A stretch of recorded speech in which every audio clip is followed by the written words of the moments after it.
What is going on, members of the Shy Guys Squad? Week 2 of the UBL against SareneGrace and the Chicago Shaymin Sky.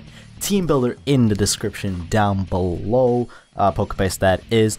You see my opponent's team, you see my team. There's no need to cherry pick what is going on. You guys aren't here for a team explanation, you're here for a battle. So let's just jump into it. So, I am challenged by Pokemon trainer SareneGrace. Be sure to check her out in the description, links down there with everybody else. She leads off with Digital to P2 as I lead off with my good boy Rottweiler, who failed us last week because of a really high roll that was definitely not in our favor, but we did fail that roll nonetheless. So Rottweiler's here back to redeem itself, and I'm gonna go for the Stealth Rocks right here just to set them up on the field and get it going, you know, because hazards are kind of a pain in her side as she doesn't really have anything that resists it, as you guys saw from the team preview. But with that being said, I'm going to try to get some chip damage on this Porygon here, figure a little bit out about it, and from that Stone Edge damage I learned it's actually really physically defensive, like extremely physically defensive that is, and I figured, okay, it's going for Ice Beams, I can take those aren't a big deal to me, I can just go for an Endeavor since she set up the Trick Room, and see how weak I can get this Porygon, and now it's only at like 20% and it's going to recover, which gives me a free switch into one of the MVPs of this game, Elemental Hero, actually Masked Hero Dion, the Metagross. This thing went a little bit too hard in on my opponent under certain parts of the game, not like it was not clean sweep or anything, but it did go in pretty hard. So my opponent's going to go Ice Beam, removing that's probably like the only offensive move this thing has, and Metagross is just going to pummel at it with the Meteor Mash. I have Trick on this set and I thought about using it, but I wasn't too sure like how long this Porygon was intending on staying in on my Metagross. So I'm just going to go for the Hammer Arm here, smack down, see how much that does to figure out, and this is where I more so put 2 and 2 together, that this is more so like a rather fully Fist-Def Porygon 2, not a lot of special defense if it has any at all. Metagross is just chilling here, like, yeah, Porygon is healing and all, but Meteor Mashes have a chance to raise my attack.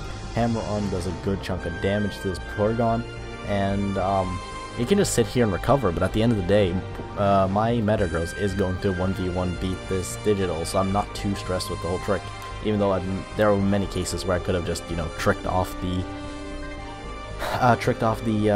Eviolite and then gone off it, but I do get the attack race from the Meteor Mash here, and I think that is when I do decide to click Trick. As you guys are about to see, I do in fact click it, and I get the most obscure Arcanine item I've ever seen, and that is the I get the Iron Ball. Actually, it takes my Colbur Berry, and I was like, Iron Ball? What? But I do stay in here, I make a man play. I just put my nuts on the table and say, you know what, Metagross, we're staying in. I don't see a reason why not, because I don't really have a switch into Arcanine anyway, and I think she's gonna see me switching. Like, I genuinely just didn't want to switch in anything else. I decided to throw my Metagross, click Earthquake on just in case she overpredicted, and boom, the Arcanine went down. So I was like, okay, that's actually a fantastic just turn one, just a fantastic exchange really between Metagross and Arcanine. So she's going to go for a U-turn. I found that that's an Adamant Banded Scissor from the damage because my Metagross is kind of tanky. To the analysts of the UBL, Metagross as your only Psychic is going to be a big problem. What do you think now? I trick off the Iron Ball and give it to this P2, and it takes I take its Eviolite. So now I've removed that too, and I can just click Hammer Arm right here, and I'm gonna slam my fist down on this Porygon, I say. I have Rotom. And now Porygon is down too, so we're up 6-4, and Metagross just put its team on his back. Like, it's that little spider is just like, okay, let's go. So Snips comes back in, and as I hear from the tone change, our first Mon is about to drop. No Memorial this time, but definitely a respected effort from you, Metagross. You showed why you're on the team, that's for sure. I would mask exchange one of my, I think it's Earth attribute to get Dion. Could be Light. But I would definitely mask change to get you back out again, because you turned out to be an MVP, my guy. So I send in my Elemental Hero, Sparkman. It's everyone's favorite golden boy. And I learned here, you know, Princess, the Gardevoir has Trace. Trace is my Levitate. And I can switch now out into my Elemental, actually not even Elemental, Evil Hero Wild Cyclone, getting in that, what should I call it? My Supreme King side here, as Torn T is out on the field, my Z captain, my trusty partner here. And, you know, my trusty partner, he's got his eyes on the target. Moonblast coming off of Princess here as she reveals Trick Room again last turn, so, like, this is clearly a very heavy Trick Room team, as, you know, the Iron Ball of freaking Arcanine or whatnot. But I do get the confusion here. I do snag a clean confusion off of this Gardevoir, and I think I got a rather high roll, as she also reveals Leftovers, which is, like, a little bit, like, that's cool.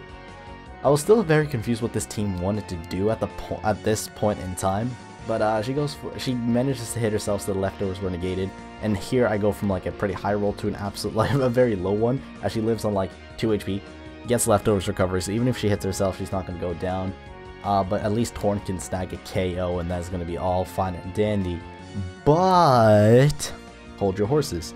Destiny Bond. I was like, I clicked Heat Wave this round. I was like, I don't want to miss my Hurricane. But I was like, I really wish I clicked Hurricane now, because I do want to miss. I don't want this Gardevoir to take down my Torn. But I do connect my Heat Wave, and with that, Princess is going to go down, but so is my Z Captain Wild Cyclone. So Wild Cyclone has been kind of like shafted 2 games in a row now, Sandstorm and then Destiny Bond.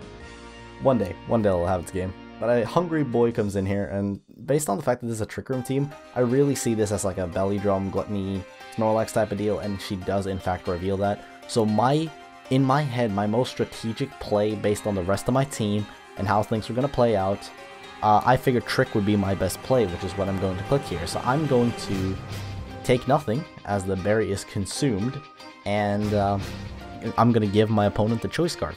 Now, this could have been looked upon as bad play, but I think, I believe it was something like, because Twisted Dimensions return to normal, I could damage this thing, and then I could go into another Pokemon to beat this thing just completely, after, like, I think I'd have to potentially throw one more Pokemon like Houndoom or something to get Zygarde in, but, luckily she clicks Ice Punch, and Houndoom can actually take a +6 Ice Punch from his Snorlax Adamant Max Attack. So I was like, okay, Houndoom, I'm gonna go for you, my buddy. I'm gonna go for you, little doggo buddy.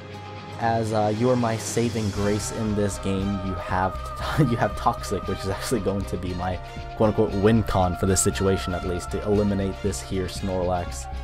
And that is the play that I see to make, as I do successfully poison this Snorlax. I was deathly terrified of a freeze right here. I did not want that to happen, and luckily my Infernal stays through. This is named after Infernal Wing. It could also be named after Hazy Flame. I'm going for Evil/Elemental/Masked Heroes. As I go for Substitute here, just to stall one turn of Toxic, see how it goes, and it does, of course, work out the way I intended it to. I hope it's not lagging. I know it is in my recording, but I hope it's not in the video itself. So, Hungry Boy here is going to get Poison, get Chip, and my boy Houndoom is ready to be loyal. Mega Houndoom is a good dog, good boy, and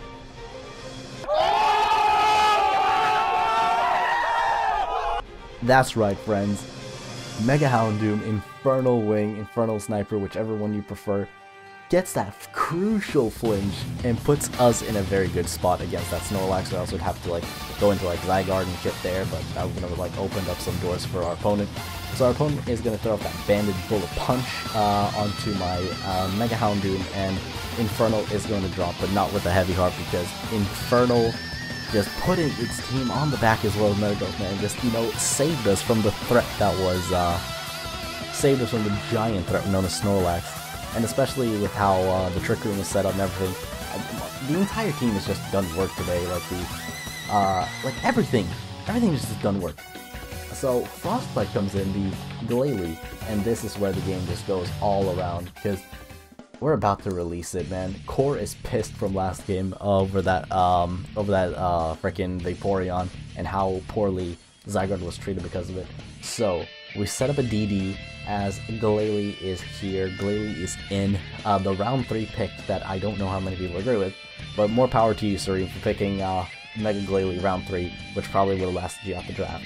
I'm gonna go for 1,000 arrows right here. They'll launch those arrows in the air like I just don't care. And this thing was incredibly defensive, because a offensive would have died. Like the min roll was like 80 or something to a offensive Glalie. So this is a really defensive Glalie. But she goes for Super Fang.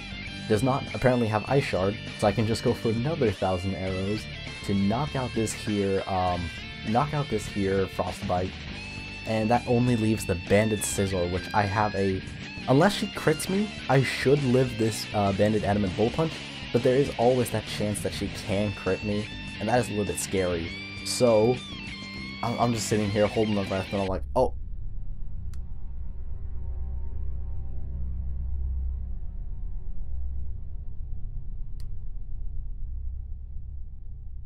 "14 HP, boys. Zygarde is holding on, throw the arrows in the air like you just don't care. Anti-magic arrows strike down on Snips and just get rid of it.